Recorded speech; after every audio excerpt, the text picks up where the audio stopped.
autorità, signore e signori, care amiche ed amici rotariani, buongiorno.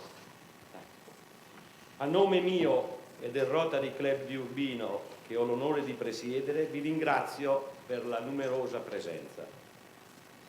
Sono particolarmente lieto di accogliervi nella nostra città, per questo che vorrei considerare un primo incontro su un tema, quello delle città storiche UNESCO, che accomuna tutti i club presenti, sia italiani che stranieri.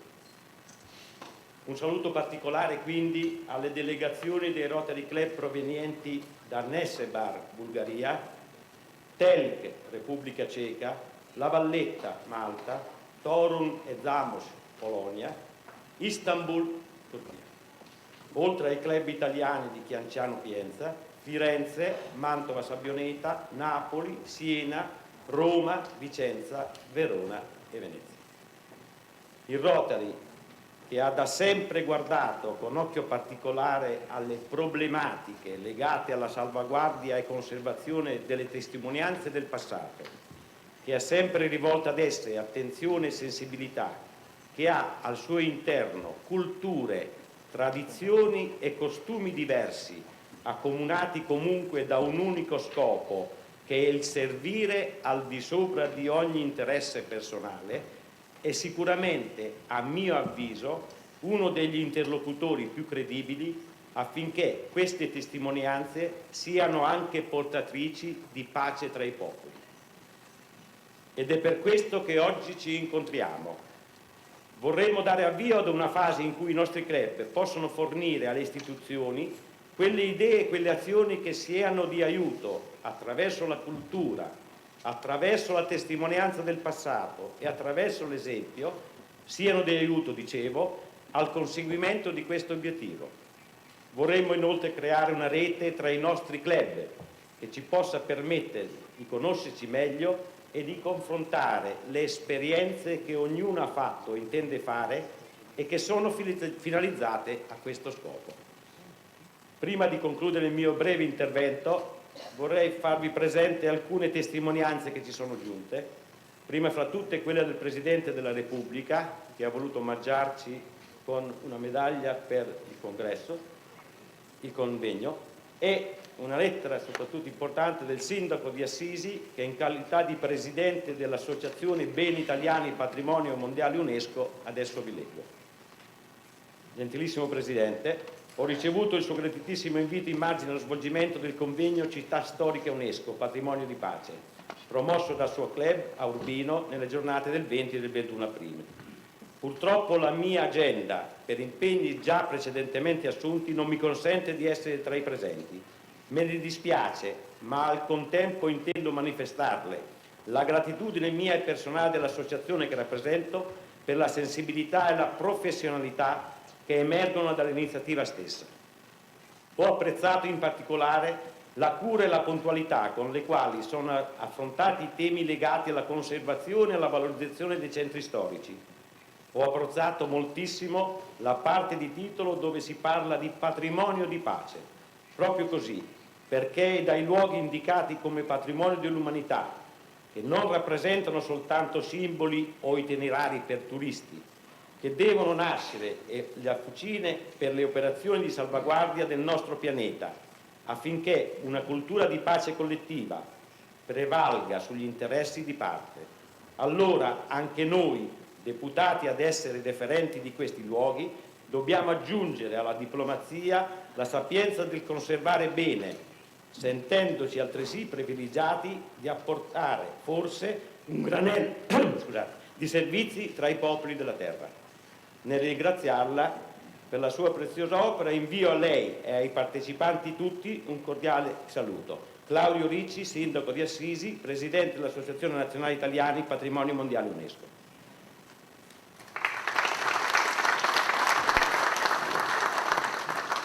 Grazie quindi a voi tutti e buon lavoro.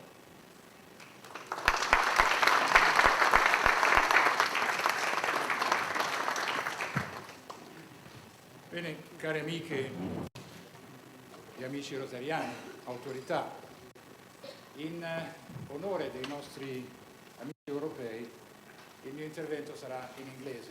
Es ist mude, aber ich spreche Deutsch.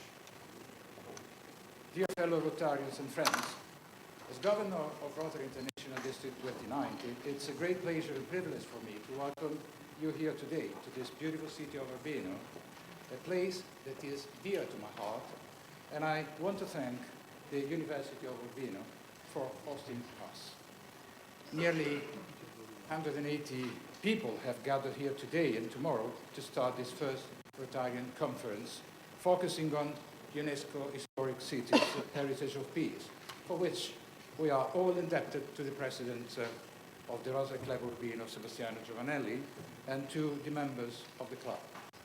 I would like to express the great satisfaction I feel at having managed to gather a group of people like you, who, coming from such different places and with so many rich and different experiences, are able to speak a common language, the language of peace through service.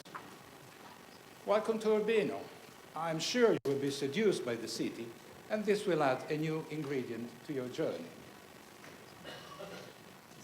The UNESCO recommendation on the historic urban landscape is based on 4 previous recommendations relating to the protection of heritage, recognizing the importance and validity of the concepts and principles in the history and practice of conservation.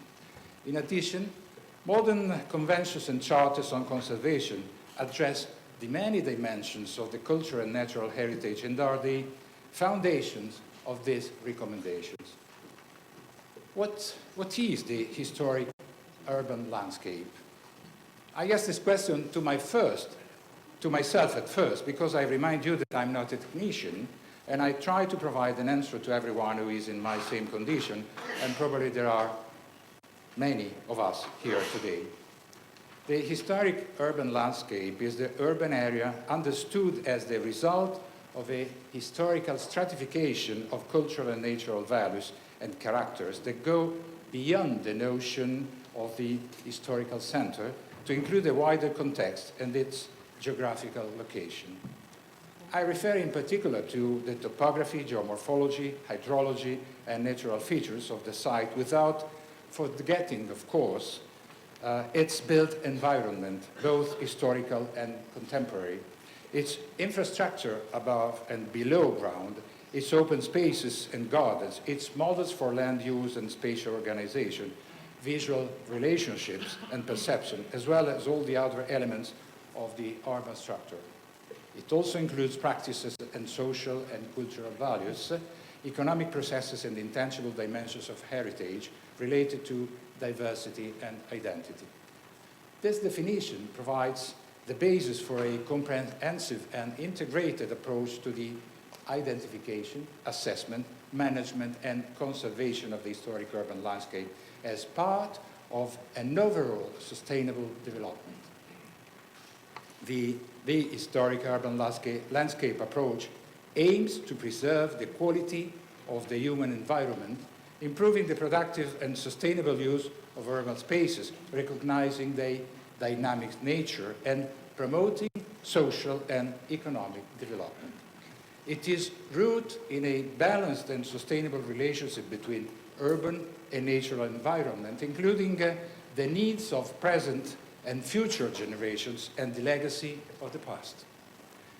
The historic urban landscape approach considers the diversity and cultural creativity as fundamental resources for human development, social and economical, and provides the tools to manage physical and social transformations and to ensure that contemporary interventions are integrated harmoniously with the assets in a historic environment and take into account regional context.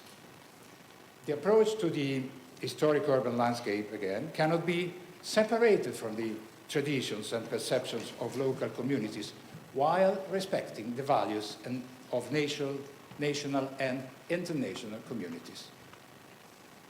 The current UNESCO recommendations recognize the important role of historic areas in modern societies and identify a number of specific threats to the conservation of historic areas. Also provide general principles, policies, and guidelines that respond to pressures on urbanization, globalization, development and the environment. Well, a correct approach to the historic urban landscape can help to manage and mitigate these impacts. Well, how can Rotary intervene in all this? I go on step by step. First step, by definition, Rotary is an international organization of entrepreneurs, managers, and professionals of both sexes participating in humanitarian initiatives promoting understanding, tolerance, and peace in the world. The purpose of the clubs that make it up is to improve the living conditions of the communities in which Rotary is present through a series of humanitarian, intercultural, and educational activities. The club will seek to enhance international understanding through cooperation with clubs in other countries. 2, the recommendation deals with issues of strategic importance for the future of cities, but the reception of such addresses by asset managers still seems to be a distant goal. As a result, the impact of this innovatory guidance on the management of sites inscribed in the World Heritage List are difficult to assess. A first problem concerns the instruments which seem to be used in a very limited way. A significant example is that of the management plan, compulsory only for new enrollments. Often, in fact, the plan is produced by tracing models designed for the management of sites of limited size and complexity, so transferring categories that obviously do not apply to the dynamics of a town. Rare are the cases in which the plan is more usefully conceived as a strategic plan. Mayor of Urbino has just mentioned it in his speech before. For example, as a tool for coordination of existing planning instruments, exceeding in this way the problem of cogency. Finally, strategies for heritage are still really decided without taking into account the needs and expectations of residents, even though many governments are striving management experiences that focus primarily local actors. Despite the diversity of the experiments conducted, the aspects of participation and of the definition of shared objectives between all the actors involved appear to be crucial to determine the achievement of desired outcomes. It is therefore necessary that managers abandon the traditional top-down approach oriented to transmit an external point of view and gain the perspective of the local community by encouraging a participatory approach and really becoming the interpreter of its aspiration. Local development experiences show that even in the absence of management tools, particularly well-structured, the presence of directors with specific leadership skills, I mean interdisciplinary expertise, and of the ability to propose and support over time a development project coherent with the vocations of the historic city, allows to obtain important results. Third and last point, it is at this point that you can include the Rotary and its clubs.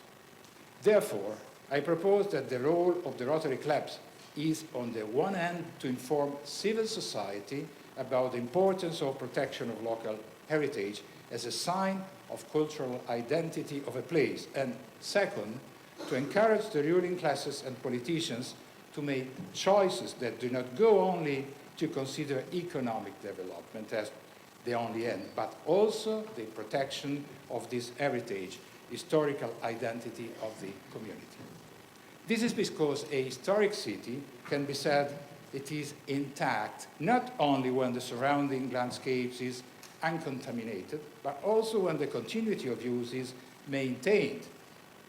Urbino is one of these cities, for instance, and the requirements of functional and structural integrity are therefore met. Consequently, it is a necessity that cannot be deferred if we want to transmit to the future the historic city. It is a necessity, I was saying, to reconcile the expectations that residents, city users, and traders project on the consolidated city, demanding quality of life, services, adjustments to the current needs of use, but also economic opportunities and cultural stimulus. from time instances of an integrated conservation of heritage or strategies able to maintain the current role of the historical city are well known to those involved in heritage conservation.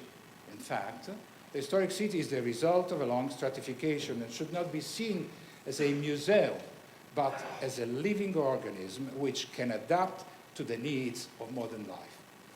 The work of conservation concerns the form of the city, such as the morphological tissues, the materials, the volumes, but also the urban functions, and in particular, the residents, adapting the uses to changes imposed by social transformation.